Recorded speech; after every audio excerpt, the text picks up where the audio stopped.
Les entretiens du marquis, bonjour à tous. Faut-il être poursuivi par la justice pour défendre la réforme des retraites? Oh, voilà une bonne question.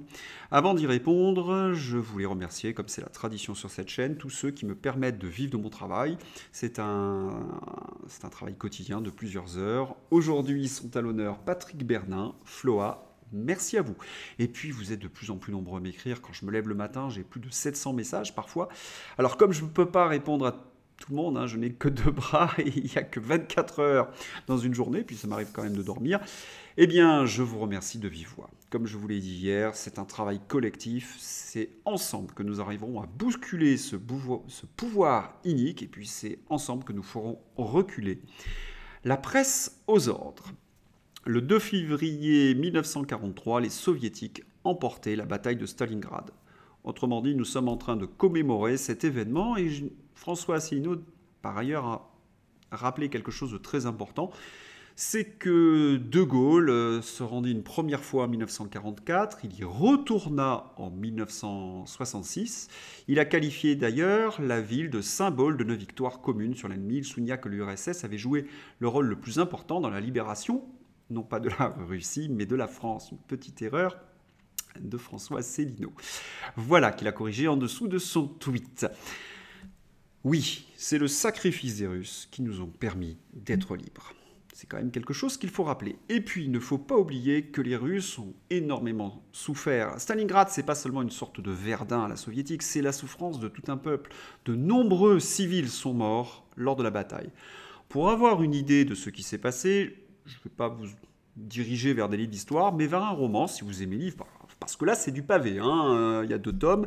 C'est une saga moscovite. Cette saga moscovite raconte l'histoire d'une famille, avec le patriarche Boris qui est médecin, et qui va traverser toute la période stalinienne, qui va être en quelque sorte victime de Staline, de 1924 jusqu'à 1954. Voilà. Et le cœur de l'ouvrage, c'est évidemment la guerre de 1941 à 1945, où Nikita, le beau colonel que Staline va emprisonner et qu'il va rechercher dans son goulag, Staline va aller le rechercher comme beaucoup d'officiers, pour le mettre à la tête de son régiment et de lui demander de faire une contre-attaque avec ses chars contre les Panzer Division.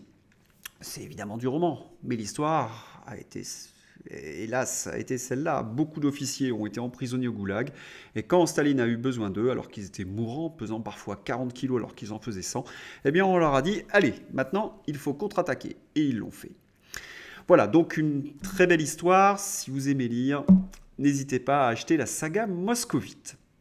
Hier, je vous avais donné cette information venant de la Tribune, mais que nous avons dans de très nombreux journaux américains. La croissance économique de la Russie devrait dépasser celle de la zone euro selon le FMI. Eh bien, ça y est, cette information pénètre les plateaux de télévision de LCI et ils sont obligés de reconnaître, ils sont très étonnés, ni effondrement du rouble, ni baisse de recettes pour les hydrocarbures russes.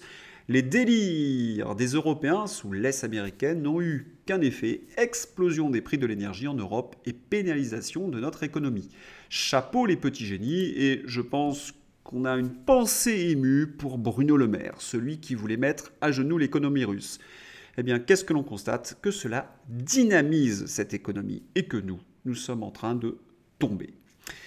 Ce qui fait que certains journalistes sont en train de dire, ni plus ni moins, comme Pascal Perry, qui s'interroge sur le miracle économique russe et reconnaît qu'avec les sanctions, finalement, on se sanctionne nous-mêmes. Il aurait fallu 1 an à nos élites pour le comprendre, comme nous l'explique Philippe Murer. Eh bien, si ces élites, au lieu d'écouter des narratifs de Bruno Le Maire, avaient écouté de vrais experts, s'ils avaient fait de la confrontation, et s'ils avaient écouté par exemple Xavier Moreau de Stratpol, vous avez le bulletin numéro 119, vous avez toujours ses analyses économiques, sachez que vous avez le lien dans ma description. Eh bien, s'ils avaient écouté Xavier Moreau, eh bien, ils n'auraient pas dit tant de bêtises. En tous les cas, le ton a changé sur LCI. C'est fini le temps goguenard, l'euphorie. Non, on voit pointer l'inquiétude. Et puis c'est d'autant plus inquiétant pour eux qu'ils ont tellement menti aux Français, ils ont tellement raconté n'importe quoi qu'ils sont obligés de reconnaître qu'ils ont trompé les Français. Penser qu'ils nous ont expliqué que Zelensky et ses conseillers étaient des résistants, c'était des hommes merveilleux. Et puis là, ils sont obligés de se dire que peut-être ils sont un peu frappadingues. Nicolas Dupont-Aignan nous révèle que le conseiller de Zelensky veut bombarder Moscou. On se souvient que Zelensky voulait une frappe préventive nucléaire sur la Russie. Macron, complice de Zelensky, doit être bloqué par un vote du Parlement sur l'envoi d'armes à l'Ukraine. Oui, il faut cesser cette folie. Mais si Zelensky et ses conseillers en sont là, c'est que ça se passe pas très bien. Eh bien, c'est une bonne nouvelle pour tous ceux qui militent pour la paix, pour tous ceux qui voudraient arrêter ce conflit. Et puis, c'est une très bonne nouvelle pour ceux qui luttent contre l'impérialisme américain, qui nous impose le wokisme, qui nous impose, par exemple, les réformes des retraites via le FMI, via le World Economic Forum. Ils sont sur le reculoir. Puisqu'on parle de la réforme des retraites, eh bien, on y va. Alors ce gouvernement s'est complètement décrédibilisé. En effet, il raconte un jour une chose, un autre jour, c'est plus du tout la même version. En témoigne par exemple Elisabeth Borne. Le lundi, elle nous explique « Réforme des retraites, ce n'est plus négociable ». Elisabeth Borne, inflexible sur l'âge de départ. Et puis, elle nous dit toujours dans le même article qu'il n'y a plus rien à négocier, c'est le temps du vote. Et puis jeudi soir, c'est plus tout à fait la même musique. Elisabeth Borne et la réforme des retraites sur France 2, mon objectif est de trouver des compromis. Ah, ça se passe pas très bien. Les Français sont de plus en plus nombreux à être contre cette réforme des retraites. Pourtant, Macron a mis le paquet. Il a envoyé toute l'artillerie de ses journalistes pour conditionner les Français. Ça ne prend plus. Il essaie maintenant les fameux influenceurs, ces influenceurs qui vont essayer de jouer sur vos fibres. Alors on va les regarder, ces influenceurs. Le moins que l'on puisse dire, ce sont des hommes politiques, bien évidemment, c'est qu'ils ont eu tous des démêlés avec la justice. C'est-à-dire que pour défendre la réforme des retraites, il faut avoir un casier judiciaire, ou être poursuivi, ou être lié à des affaires troubles. Prenez par exemple le ministre du Travail. En 2010, il a milité contre la réforme des retraites à 62 ans. C'est lui, aujourd'hui, qui défend le dossier à 64 ans, des convictions à géométrie variable. Et quelqu'un lui dit qu'il a commencé à travailler à 18 ans et devra aller jusqu'à 67 ans, le ministre du Travail, Olivier Dussopt, lui a répondu « Ah oui, pas de chance. Voilà ces socialistes qui défendent la réforme des retraites ». On sait aussi qu'il a eu quelques démêlés avec la justice. Le ministre Olivier Dussopt, visé par une enquête pour corruption et prise illégale d'intérêt. En effet, il a reçu 2 tableaux en 2017 par la SOR, une entreprise avec laquelle il collaborait en tant que maire. Voilà les gens qui sont chargés de notre avenir. Et puis, ce matin, un vendredi, alors c'est jeudi soir pour vous, nous avons Nicolas Sarkozy qui apporte son soutien au président de la République. Dans un entretien en Figaro Magazine, publié ce 1er février, Nicolas Sarkozy exhorte en effet son camp à voter pour la réforme du gouvernement, rappelant qu'il défendait un départ à 65 ans lors de la dernière élection présidentielle. Sarkozy. Oh, on va pas énumérer toutes les affaires, ça serait trop long, mais on va rappeler au moins celle-là. Procès Big Malion, Nicolas Sarkozy condamné à 1 an de prison ferme. Et il a d'autres procès en cours. L'ancien président a été reconnu coupable du financement illégal de sa campagne présidentielle de 2012. La peine sera aménagée en détention à domicile sous surveillance électronique. Voilà les gens qui ouvrent grand leur bouche pour défendre Emmanuel Macron. Je vous avais parlé de Bayrou, qui n'était pas très favorable à cette réforme. Oh, il a un procès, dites donc. Il se met à défendre la réforme des retraites. Et puis le troisième qui est venu défendre cette réforme des retraites, c'est quelqu'un qui est de ma région d'origine, Compiègne, Eric Woerth. Eric Woerth, ancien ministre de Sarkozy. Alors Eric Woerth, c'est un combo, c'est le type pas net. C'est le gars qui a traîné dans plein d'affaires, qui a été poursuivi à la justice. Alors il s'en est toujours tiré, je suis obligé de le reconnaître. Mais enfin, quand on regarde un soupçonné de prise illégale d'intérêt, l'ancien maire de Chantilly avait obtenu un non-lieu fin 2014. Il a par ailleurs été relaxé en 2015 de plusieurs accusations dans l'affaire Bettencourt. Il avait été aussi plus ou moins poursuivi, je vous avais dit pour Compiègne, dans l'hippodrome de Compiègne. financement de partis politiques, il est toujours passé entre les gouttes. Mais pour moi, Eric Verse, c'est le gars qui passe dans les magazines en faisant croire que c'est un grand alpiniste. Ça avait fait rire toute la presse, et notamment le journal Marianne, on le voyait sur une pente raide pour une photo. Et puis on s'aperçoit que derrière lui, il y avait des gens qui étaient debout. Eric Verse dans les Alpes, la pente était raide, cela fait rire évidemment les réseaux sociaux à l'époque. Voilà le genre de personnage. Emmanuel Macron, je lui conseille la prochaine fois d'aller chercher, je sais pas moi, Guy Georges ou Marc Dutroux pour défendre sa réforme des retraites. Il aura certainement, via des aménagements de peine, des avocats qui lui seront très favorables. Allez, une dernière sur Eric Verse.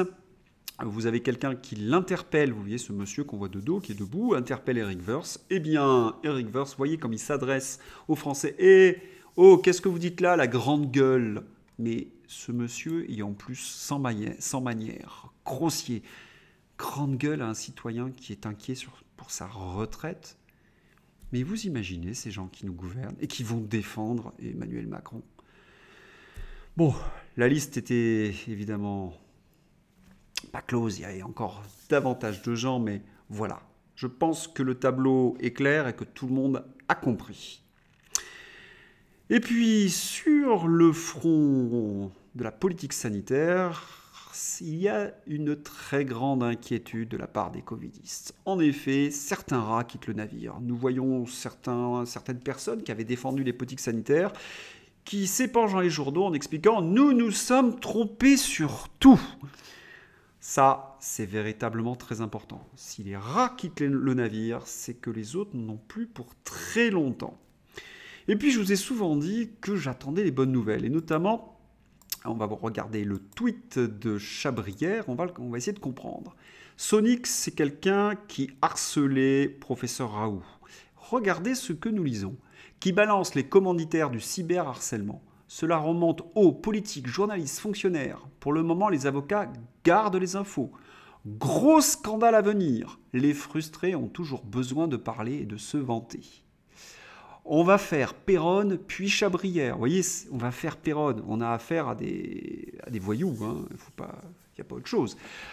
Raoult a de gros appuis à mon avis. Ça rendra les choses plus difficiles. Il faut être rigoureux. Je te raconterai tout. Je suis débordé là. Tu te doutes bien, vu que je suis en contact avec des députés, des sénateurs et même un conseiller ministériel. Voilà ce que nous rapporte Chabrière. Alors, ce que je dis à Éric Chabrière, professeur Chabrière, professeur Raoult, on veut en savoir un peu plus. On aimerait connaître la vérité. Déjà que nous avons la Veritas aux États-Unis, on aimerait bien un Veritas en France, et puis on aimerait bien qu'Elon Musk nous les donne, ces fameux Twitter files sur Fauci. Voilà, eh bien, des nouvelles du front. C'est plutôt bon partout. Macron est un peu sur le reculoir avec les retraites. Les impérialistes otaniens sont sur le reculoir. Et puis sur les politiques sanitaires, ça ne se passe pas non plus très bien pour eux. Si les choses pouvaient un peu se coordonner, eh bien ça pourrait être un nouveau Stalingrad pour tous ces gens. Voilà, si vous avez aimé cette vidéo, n'hésitez pas à la diffuser sur les réseaux sociaux, à mettre le petit pouce bleu. Puis si vous n'êtes pas abonné, n'hésitez pas, voilà. Et je vous souhaite un excellent week-end.